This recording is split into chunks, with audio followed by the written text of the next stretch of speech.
this might not be the area where one would want to be in the business of selling premium products at high rents. Given that the site has more land, are you working on creating a real feel in that community? That's where your money's going? The idea of raising rents on people that are not super excited about paying for it is probably a business I wouldn't want to be in. I'm not sure about many things, but I am willing to guarantee you this will sell in the next 90 days.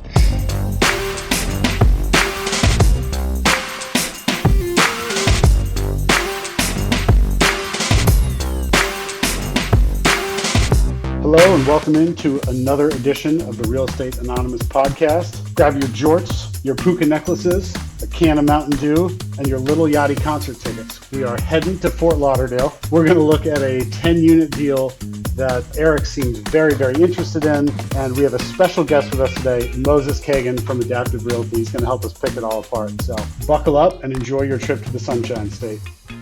Your team is the most valuable part of your real estate business, and hiring the right people is crucial.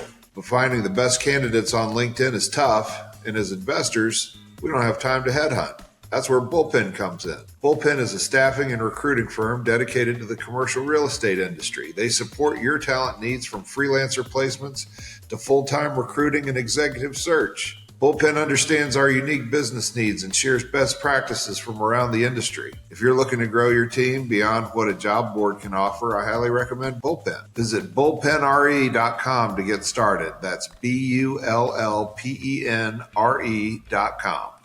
We're starting here. Welcome to Real Estate Anonymous podcast. Eric Weatherholtz is solving a technical issue, but should be back. Brett Moss. And we've got a special guest today, Moses Kagan of Adaptive Realty out in Los Angeles. A big man on Twitter, a great guy. Moses, do you want to give just a sort of a quick intro on who you are before we get started? Yeah, sure. Thanks for allowing me to join you guys early on this Thursday morning. Moses Kagan. I've been buying and renovating and managing apartment buildings in LA since 2008. Currently own 50 some odd little buildings. Manage another 85 buildings for other people, and I'm excited to talk to you about a deal today. Hell yeah! Before we started, I was giving Brett a hard time, and Brett, I want to say the highest compliment that I can pay you is that I forget that you're a broker. So when we review these deals, and I say these fucking brokers are idiots and they don't know what they're talking about, typical, I want you to know that I don't think of you that way. I think of you as a human and not a broker. Oh, why? That is that is. Welcome back, man. Oh, Eric's back. Hey, well, Elliott, I just wanted to say that is very flattering that you say that about me. So I'll take that. And unfortunately, yes, I am a broker. Yes, you are a broker. So we're going to be looking at a deal today in Fort Lauderdale. I think, as Moses pointed out, the name really fits the deal. It's a luxurious place, aptly named Riverside Manors. But before we get into it, we'll sort of go around the group. Eric, I think you've got your technical issues sorted out. You got anything new in your world going on? Yeah, life's good. I've been on a killing spree lately. I've been on a road trip and I ran over a deer yesterday. I ran over 3 ducks and some sort of a chipmunk. It's kind of been the anti Noah's Ark where I am, so I've been living in guilt and shame. Mowing them down 2 by 2. If you see me on the road, give me a wide berth. How did you murder all these animals? What happened? I felt like they were attacking me. You drive these Western roads, and these guys just jump out of the ditch and come for you. Oh, you're still out west?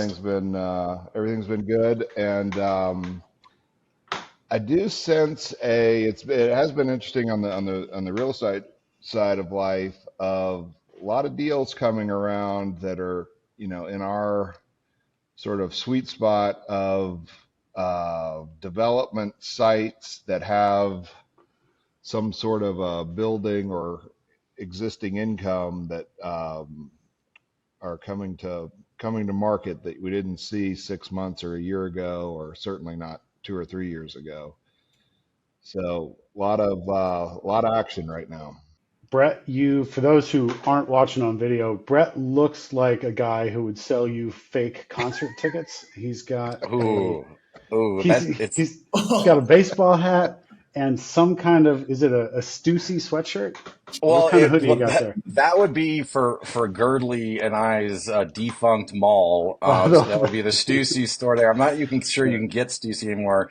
This is a very, very sweet Paris Saint Germain pink hoodie, which I somehow I needed for I'm fat and I sweat all the time, but somehow I get cold on planes now. So that was that's just a sign you're getting old. So I had to PSG shop was right around the corner from our office, and this was on sale. So I said, "I'll take one, please." I could. You can still get What Stussy. tickets do you, what is it, like REO Speedwagon tickets, or what do you think? What do you think Brett's No, hustling? no, no, like Sugar Ray or like, yeah, or Smash Mouth, something like that. Like a true Nickel, Florida, yeah, Nickelback. Nickelback tickets and Yeah, some Frank. yeah. No, yeah. He does not have the vibe of a man who's cultured enough to rip off REM tickets. I think this is like No, Green no. Oh, Day. I Yeah, said that REO kind of That was Speedwagon, on. not REM. Oh, REO Speedwagon. Sorry. Yeah, REO Speedwagon. All right, Brad, that's enough giving you a hard time. What's new in your world? Are you in Florida still? Or are you on the road? I'm in Colorado Springs today for a little bit of a family reunion deal, so excited about that. And came from New York yesterday, of which for some reason people took a variety of meetings with us, and I have no clue why. That's always concerning, but I could not agree more with what Eric said here in terms of the analogy I've been saying for the last 30 to 45 days is the window is open for business right now, which has been a big change over the last couple years. So whether it's redevelopment sites or just straight up, cool deals like Riverside Manor, I do feel like there is going to be a lot of transaction activity in the last 4.5 months of the year, which I guess is good if you're an idiot broker. Why do you think that is? And maybe we can pivot to Moses here. Moses, are you seeing increased activity? Are you seeing some deals that, maybe you think there's going to be a pickup in transaction volume, or is this more market specific? I think there's going to be pricing in LA is still like completely insane vis-a-vis the interest rates.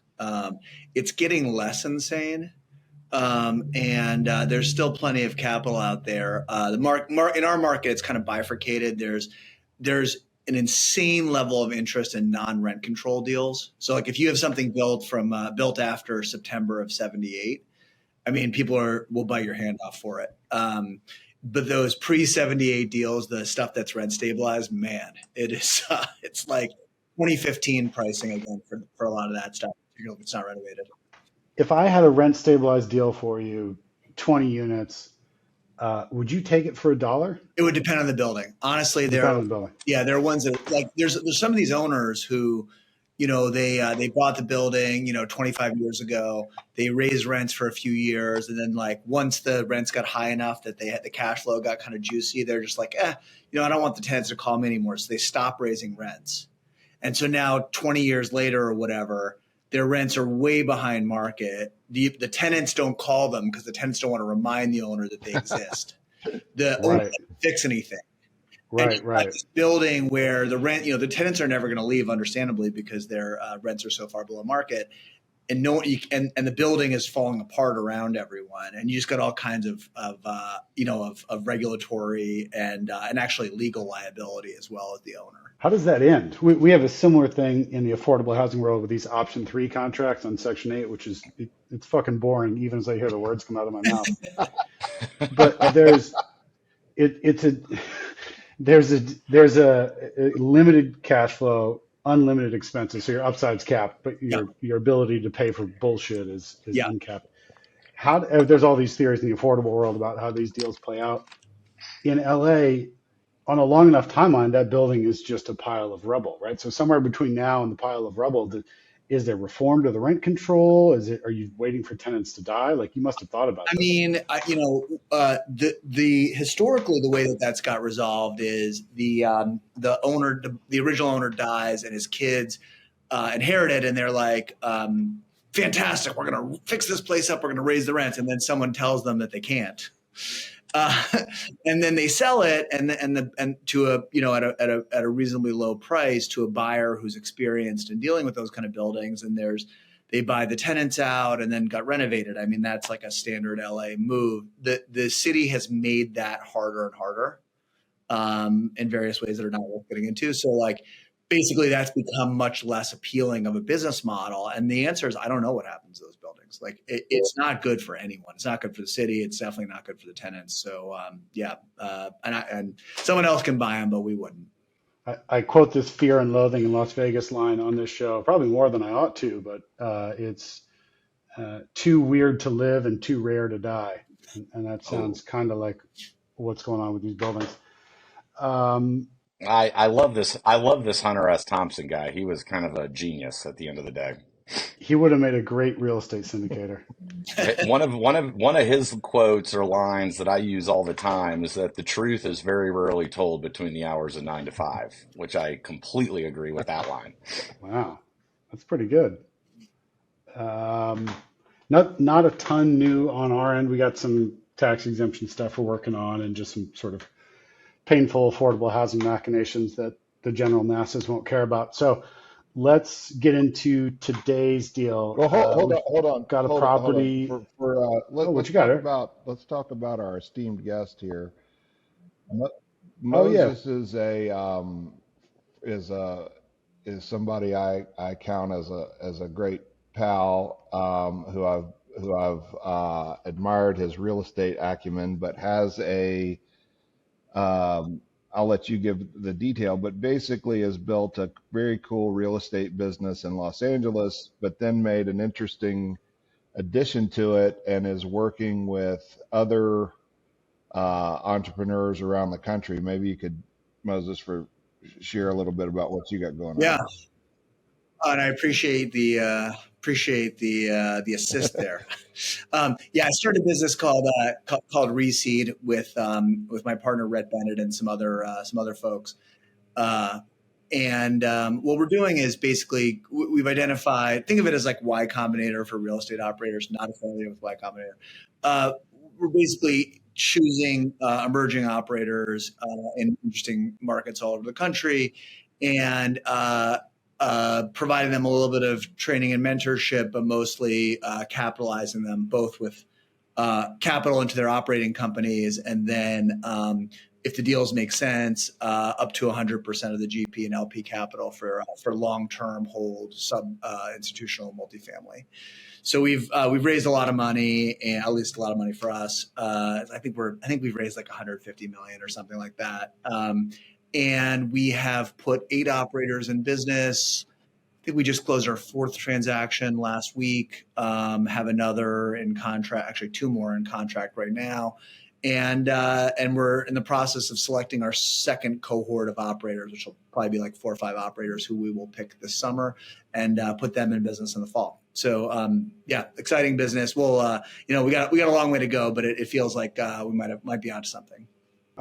I will tell you, not to pump up Moses, but I met his business partner, Rhett, and a couple guys who were doing some workforce and affordable housing. They're kind of in the incubator program, I guess is the way to say it. They came to Texas when I was in Texas, and we toured them around a bunch of our deals, talked about the business. Sharp young group of guys, and they're getting the mentorship and access to operators who are doing it. So it's been an interesting program to sort of follow along from the outside. So. Yeah, thanks for saying that. I mean, I got to, all credit to Rhett, who's a better guy. I mean, I thought he was a good guy when I went into business with him. Otherwise, I wouldn't have. But he has proven to be even better than I expected. And the whole team's good. It's been an excellent experience so far. Yeah, so. And Rhett is very sharp. I spent the better part of a day with Rhett and those guys. And Rhett, he knows what's going on. Very bright guy. What would you be looking for, and how would people get in touch with you? Like the ideal partner for you joining Reseed. Yeah. So first of all, the easy way to find out more is just reseedpartners.com. That's the website. In terms of who we're looking for, we had a hypothesis when we started the business that we were going to be working with more like beginning operators, like for example, brokers or something who are getting into the business. In real life, it's turned out that the people are considerably more senior than that. So we have, I think the ideal applicants come from roughly two buckets right now. One is people who've already done some deals on their own, and maybe like are getting a little tired of the kind of IRR driven flipping model and looking for something that's more long term. So we have a number of operators who are like that. And then the other bucket that has worked out really well for us is people who are coming out of larger shops. Maybe they were the head of acquisitions or the head of asset management or a partnership between two of those at a larger shop, and they want to go out on their own. And this is kind of a way to build a freestanding GP business that I think is sane. Yeah, it's been neat. I wish there was something like this when I was kind of coming up. I had a different path, but good for you, man. It's super cool. Agreed. You boys ready to get into it? You want to talk about some weird housing in a weird state? Let's do it. Okay. Wait. Florida's a weird state? Oh, wait, you're 100% right about that. We got a deal in Fort Lauderdale called Riverside Manors. I can pull it up. I can pull it up, Elliott. Yeah, man. Before we get started, I just want to call out our friend Elliott Benkuya, who's got a bit about like overly fancy names for like workforce apartment buildings. And Riverside Manors definitely right up there. Especially with the juxtaposition of the is it an above ground pool? I can't. It may be. For those of you who are listening, if you're going to go tour an apartment building and it has gardens, heights, or terraces, or homes, you should keep your head on a swivel when you're touring. It's a lesson I've learned the hard way. Places like that. I did have a maintenance guy tell me we were doing a tour that if you can hear the shots, they ain't for you. I was like, oh, okay. So we got this queued up on the screen here. What it is, it's a 10-unit deal. It's in Fort Lauderdale. It's built in the 50s, single story. It's kind of an interesting looking property. It seemed weird enough and funky enough that Moses might have some good takes on it. Currently asking 2.1, which they're saying is a 6.85 cap. If you believe brokers, it's a 6.85 cap, which is $210,000 per unit. I can tell you just from having done some deals in Florida, $210 a unit is a little on the steep side for this, so I imagine it will trade a bit lower than that. But it's built across 3 parcels. Properties total just under 7,000 feet on about a half acre, and they were built in phases between 1959, 1970. Unit mix is 4 2-bedroom, 1-bath units and 6 1-bedroom, 1-bath units. We'll get some photos up here on the screen in a second, but it's definitely ready for it. It's probably been owned by one sort of local owner. You could see a smaller group stepping in and doing some pretty cool stuff here because you've got some land. I think the units are a decent size, but they just have not been spruced up. So that's probably a decent overview of the building. Moses, when something like this comes across your desk and you're sifting through all the deals that come in, what's interesting? How do you screen it? What are you looking at here? Yeah. So let me start out by saying that I know nothing about this market. And, my entire career has basically been in Los Angeles. I guess reseed is a little different now, but so I'm going to depend on you guys to tell us a bit more. Everything you hear is investment advice. Exactly. Yeah. But I'll tell you we would highly encourage you to consult your own real estate tax consultant. Yes. So I'll tell you what interested me. We had a couple of choices, and I kind of glommed onto this one. Couple of things that interested me here. One is there's a lot of excess land. Okay, it's just like for a 10-unit deal that's I think what do we have, about 20,000 square feet or something like that. So you got a nice big parcel like that, and one of the things that people dislike about apartment living in general is this feeling of like being constricted, like having a lot of other people all over you. And so when you have one of these deals where there's a lot of land and not a lot of units right away, that's like a good sign. Next good sign is single story, right? Like one of the awful things about apartment living is the clomp stuff above your head. And particularly in older buildings where they're not as well soundproofed as maybe some modern concrete type stuff. So this is single story, so you kind of avoid that. And then finally, well, I guess there's the unrenovated condition. I hate to pay for someone else's quality renovations. So this thing is in pretty classic condition. You're certainly not paying for anyone else's work. And then the last thing, and this is a little bit niche, but if we go back, I don't know if you saw the picture. If we look at a picture of the exterior of the buildings, what I noticed right away is that there's pitched roofs here. And likely, so yeah, there you go. If you look there to the right side, you'll notice that the roof's pitched, right? And likely, just from looking at that, I can see there's like an attic there.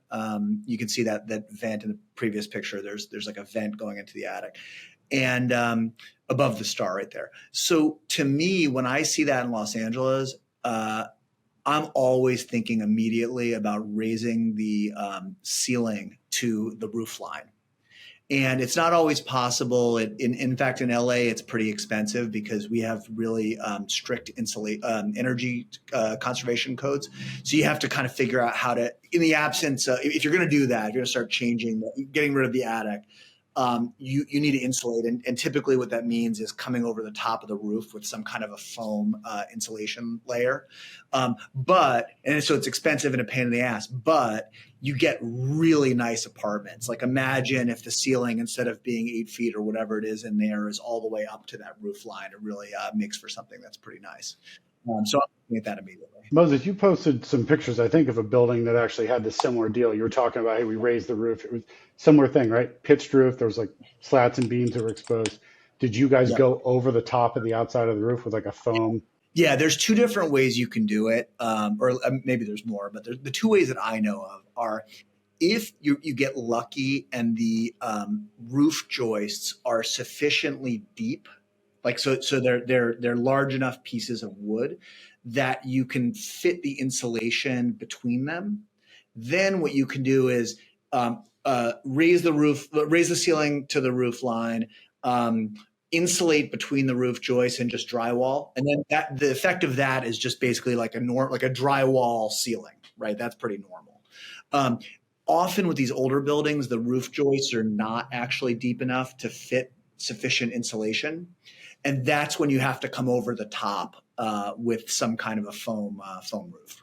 And I think to Moses's point, a lot of these deals that are older vintage, and I don't know how we describe that, I would say 90s or older, are 8-foot ceilings. And, when you walk in there, you're kind of going, okay, and I'm not very tall, but the ceiling feels like it's right above your head. And so newer vintage apartments are typically 9 feet or more.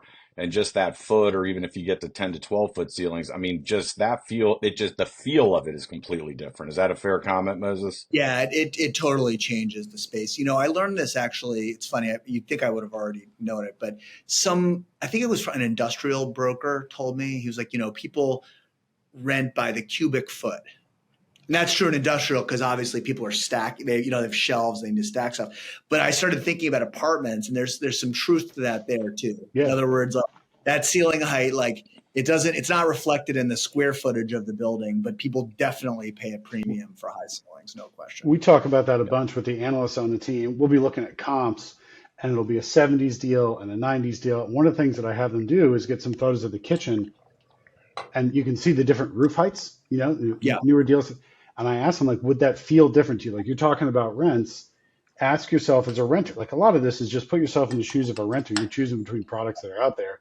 That galley kitchen with the 8-foot ceiling is going to feel much different than the same square footage, maybe with an open kitchen and 9-foot ceilings, right? It feels different. That translates into a higher rent, even on the same square footage. Yeah. Yeah, I mean, I'll stop monopolizing the conversation here, but just a really good thing, to remember, I think, is operators and lenders and everything get into talking about rent per square foot, and it's just like fucking nonsense. Like people rent apartments, they don't rent square feet, right? So you're trying to like if you're going to add value, the game is figuring out like you can get people to pay per square foot rents that are eye popping if the apartment feels.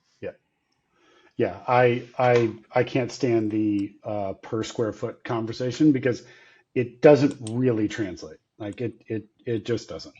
I think the other consideration is the where are the square feet or cubic feet? And I think the big question with this property is Elliott's age old question is why would someone want to live here?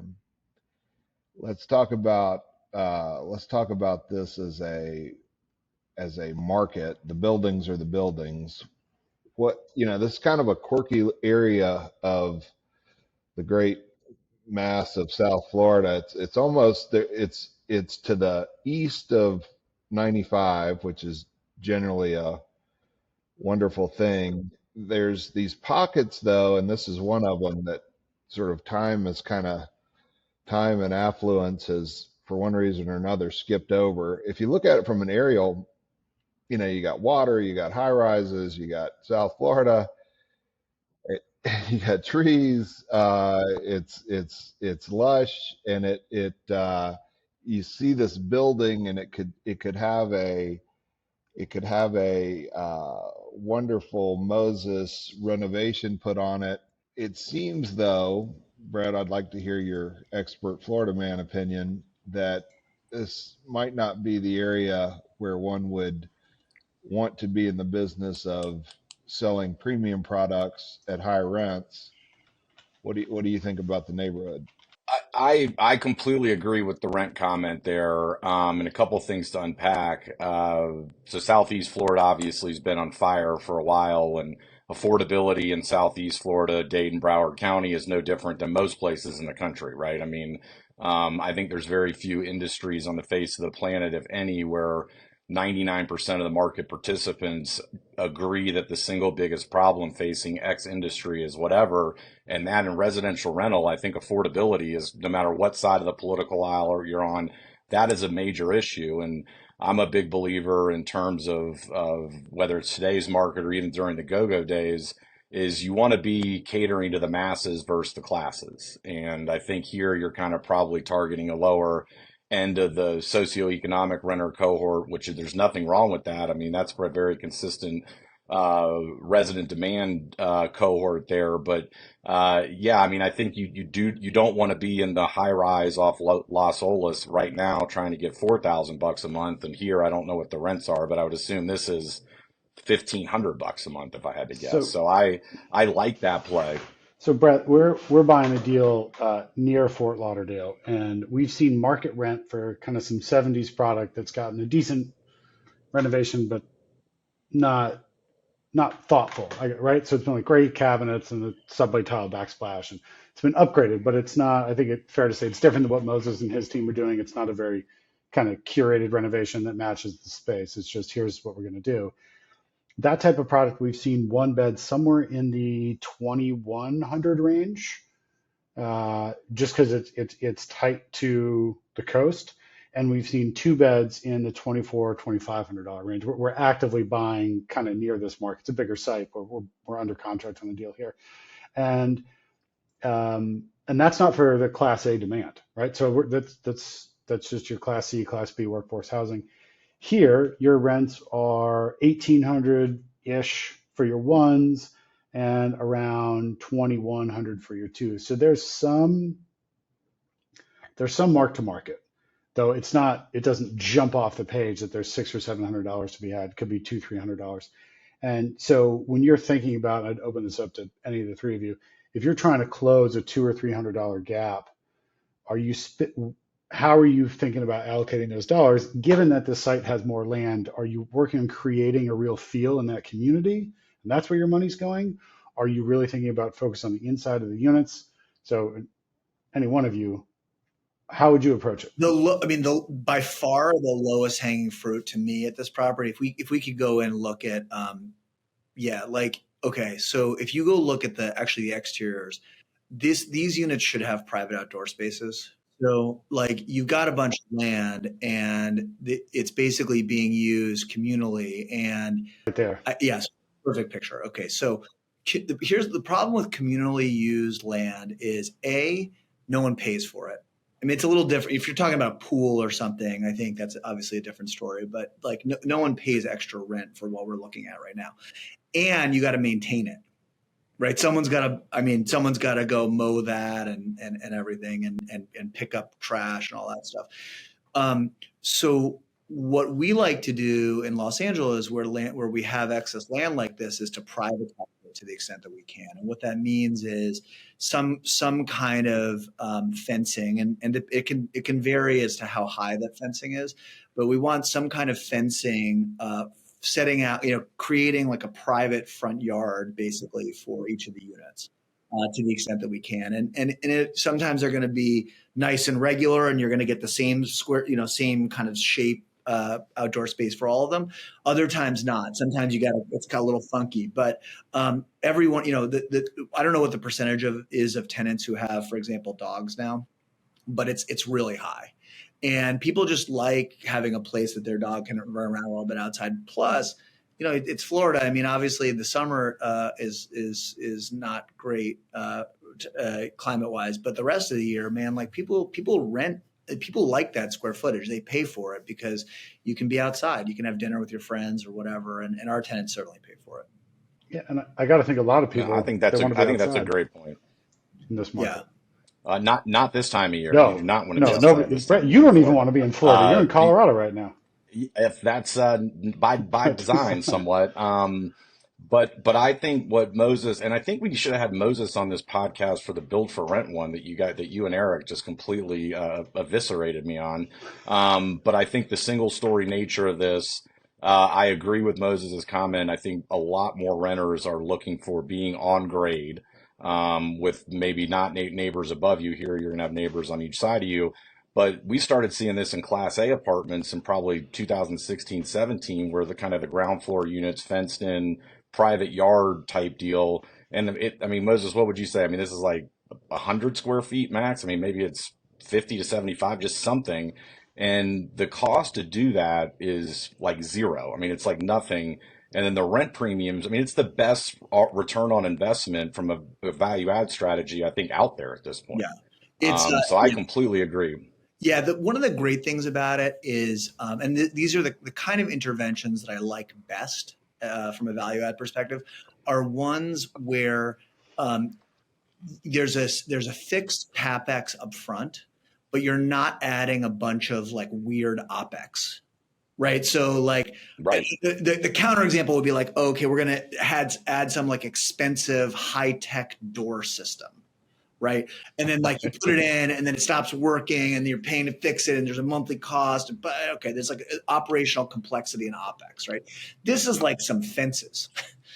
So it costs you whatever it costs you up front. But like thereafter, there's not a lot of complexity or cost. And you're for sure going to get.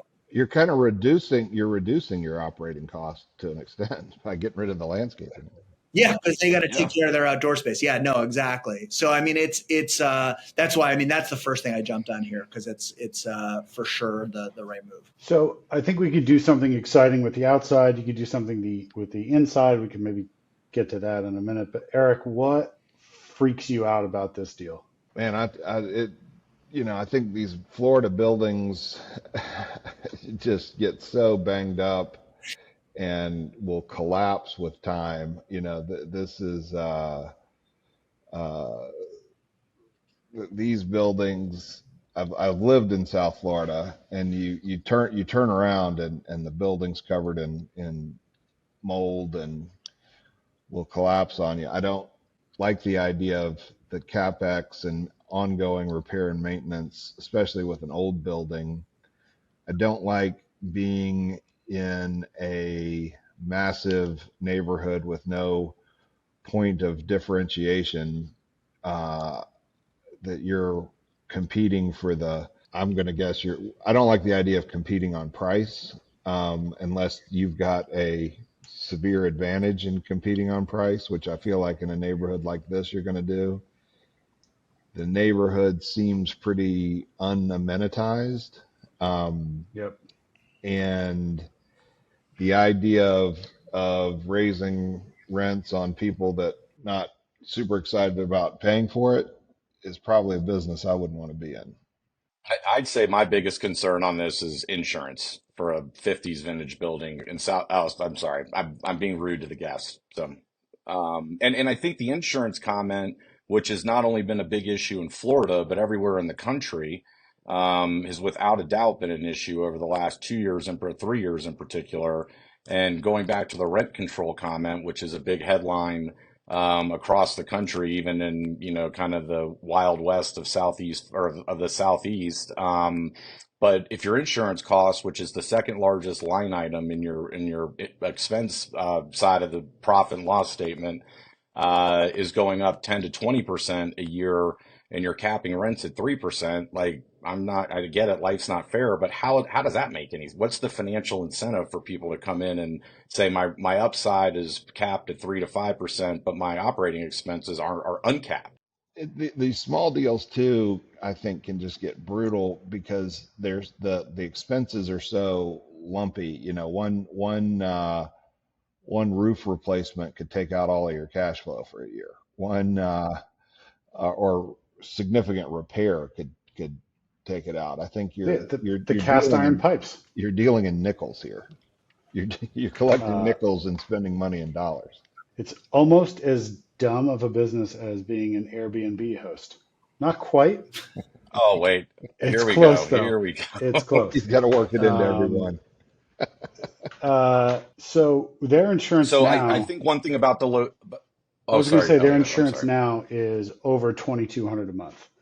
That's a lot. Now they're probably not getting any economies of scale because it's 10 units and it's hard to write a policy there. It's probably got a lot of older things. There's no probably they've got Zinsco panels. There's probably lead and asbestos, and there's no fire suppression system, and it hasn't been fixed. There's probably lots of things contributing to that aside from just the market.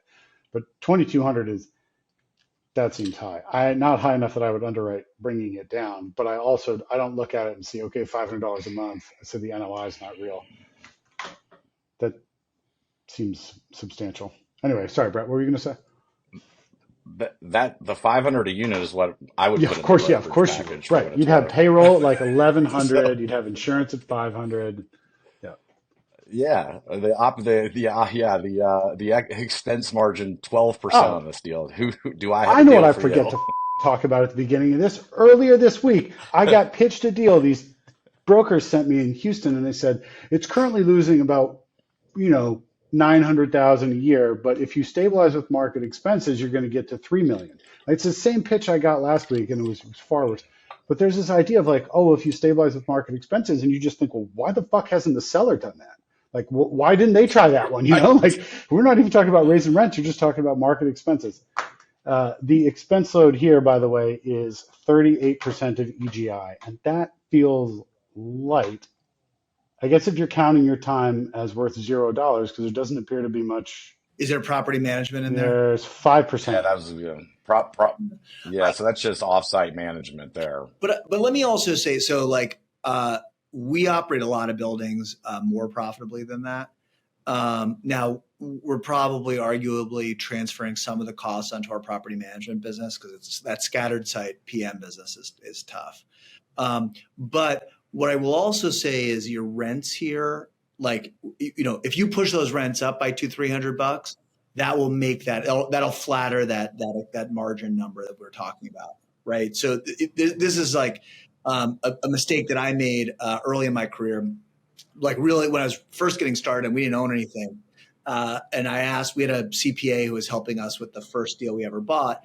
And I'm like, how do you underwrite expenses? And he goes 35% of rents, which is not crazy. And I used that for a really long time as like my back of the envelope for underwriting. And then what you realize is nonsense because you have to think about what the rents are. Right. Like if you have $1,000 units, like, you're like, it costs more to run a $2,000 unit than a $1,000 unit, but not twice as much. I'd like to maybe disagree a little bit in that I have some $1,000 units, and although they don't require the same level of service, they love to punch holes in the walls and steal your shit. And so Yeah. it does Yeah. actually No, kind of almost cost the same. So what I have mastered, yeah. similar, So you're talking in the other direction. yeah, Yeah. No. That's true too. I mean, that's really yeah, true. I mean, it's what we have in LA. We manage almost exclusively like kind of let's call it like B plus A minus type stuff. Maybe even a little, maybe they're unamenitized, but they're really nice units. And our tenants are like for the most part, 700 credit score, reasonably good yeah. income, and like they don't trash units.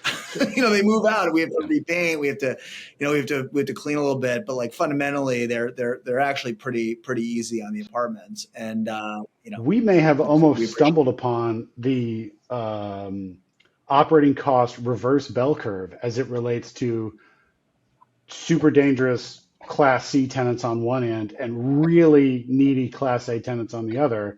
And both extremes require a shitload. And then in the middle, you've just got reasonable people who are like, man, just leave me alone. Like the vast majority of America generally are somewhere in the middle versus whatever the news will tell you. I'm going to look into this, but I think we might call that the Kagan-Weatherholtz curve, and we'll see if we can write that up. Whoa! You want to be involved? Eric and I are on this podcast. We're involved in this podcast, so like, I mean, I don't know what we said to offend you too, but we want a piece of the equity. We're in the sweat equity position here. You knuckleheads actually know how to run this stuff. I think this kind of deal would be fantastic if it was on South Beach, or if it was on Palm Beach Island, or if there was some serious income here. I don't. Where it is, who does buy this kind of thing? Somebody that's lost a bet. Who buys this, Brett? Lost a bet.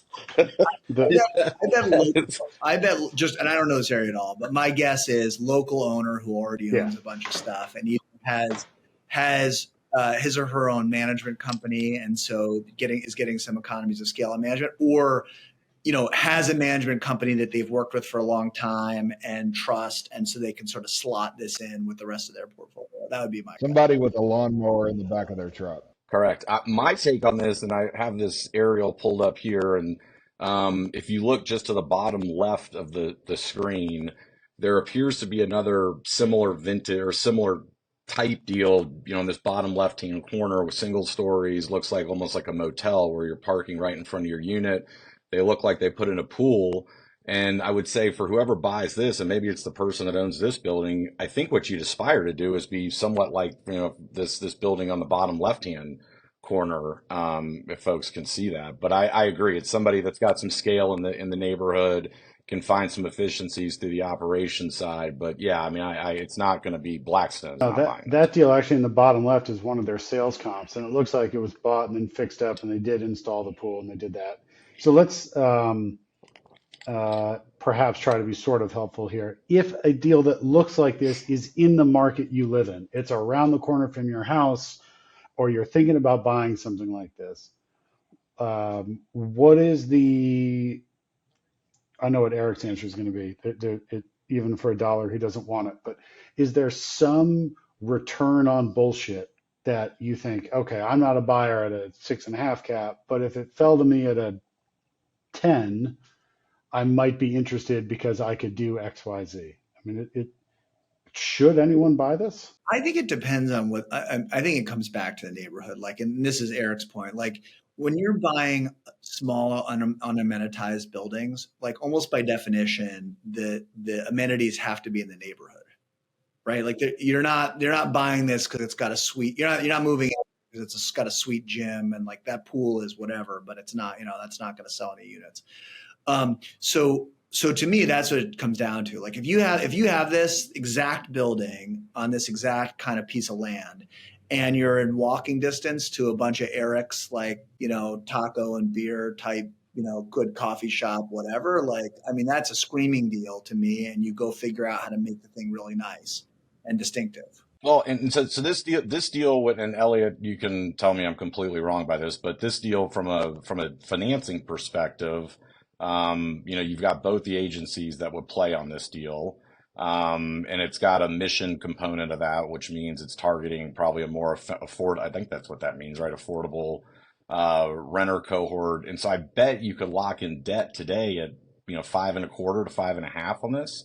And let's say you get 65 to 70% leverage and you're buying this at like an 8 cap, that spread between, 5.5 and 8. I mean, there's a lot of wiggle room there in terms of, still being a very profitable deal for you. But I think the debt on this would drive a lower cap rate than a 10. Yeah, in LA, that would be this would be you'd be borrowing at more like 6.25 right now. I guess I'm not really taking into account the mission driven stuff, but on the other hand, for something this small, you're going to pay a penalty with the agencies too. You're going to be in the in the whatever the various, the SBL stuff they have. Small balance, the small balance loan stuff, which is 10 million and below, I think, right? Something like that, yeah. Moses, you're right about the neighborhood. I lived in LA for a bit. I lived on North Clark Street, which is just north of Sunset. Right, and the Whiskey A Go-Go was on the corner. It was just kind of a cool little part of town. Ooh. And it was a small building. The building had no amenities. Nice units, it was nice properties, well kept up. But there was no amenity at the property. The amenity was the neighborhood. So, like, well, this is cool, and I can walk places. Yeah, I don't. And Eric's made this point too. I don't see that here. There's a buyer here. I don't know if the three of or the four of us are buyers, but there would be a long list of people, I would assume, that would be submitting offers on this whenever the broker does call for I think offers. That's right. It definitely needs some cleanup. But I don't know. It's got some potential for somebody. I don't think we're not buying this. Moses isn't buying this. I'm gonna see if I can screen grab the Healy Weatherholtz logo and send an LOI in though. even just so Eric gets an email saying welcome to best and final. That alone would be worth doing. Wait, you want me to get on a call with the seller? Yeah, I'm not available that day. I didn't even tell you what day it was. Yeah, I'm still not available. I think this is sort of a step up from single family rentals. It's kind of playing in that same world. Well, but what about the 18 unit deal outside of Savannah, which was brand new construction that you guys hated? So it's a step. Outside of Savannah was a stretch, but it's quite generous. Well, that's a build for rent term. The build for rent deals are in the middle of nowhere a lot of times. So I'll tell you who buys this. I mean, I absolutely love these people. Is just like some immigrant hustlers. It's going to be like someone who, they rolled, as Eric said, they rolled up. Maybe they have 10 or 12 single family homes they bought, and this is just now they've got the snowball going a little bit, and this is like a way to do it. And they're still they do their own leasing, they do their own management, and for families like that, in fact, I should say my parents did that. We in Troy, New York, which is, it's not South Florida, but it, particularly now it sounds cool to people who know upstate New York, but Troy, New York, when I was growing up, was a real shithole. And they were basically giving buildings away for free. But my parents would fix them up a little bit so that their units were kind of like somewhat nicer than average, but definitely not super, super nice. And they would, but they managed them. Like my dad would go fix things when they broke, or my mom would do the bookkeeping. And if you're willing to do that as kind of a side hustle or whatever, that's a tried and true way that Americans make money. Right. You could make a buck. Well, when I think Moses, you brought up a good point there. And when you look at Southeast Florida, and I think across the United States at this point, the investment from foreign capital, whether it's sovereign wealth funds or private individuals that are, let's say, based in South America, being down here in Southeast Florida, the investment thesis is much different than maybe U.S. capital, where U.S. capital is looking for a return on investment. And in a lot of these countries where, there's different political challenges, inflation's bad in a lot of these places, people are looking to plow their money, and it's just a return of capital in 5 or 10 years. And if we make a yield, that's great, but at least we know our $2 million here is going to be there in 5 or 10 years when we get back. Yeah, that's a really good point. And we've actually recently been talking to some Latin American investors. And yeah, it's like, you're not going to get expropriated. The government's not going to come take it away from you. Well, this is Florida though, so don't put that past us. Well, we all joke around about rent control and expropriation and everything, but these people, a lot of times in their countries, literally the government will come and take your stuff, and so they're willing. They're like, the idea that you can own something and be reasonably confident that's not going to happen is worth a lot to them. Agreed. Yeah, this is a nice deal for exactly that person. It's a and I think and it'll sell, won't it, Brent? It will sell. I'm not sure about many things, but I am willing to guarantee this will sell in the next Yeah, 90 days. All right, boys. I think we've covered it. Anything else to add? it's been sufficiently flogged. Thank you guys for letting me join you on this early morning Yeah, bullpen man. session. Thanks for Well, joining. Moses, you're we're doing a build for rent deal again soon, and you're coming back for that because That I need needs some some support. support. I need to strengthen numbers against these assholes, Elliott and Eric. All right, gentlemen. Till next time.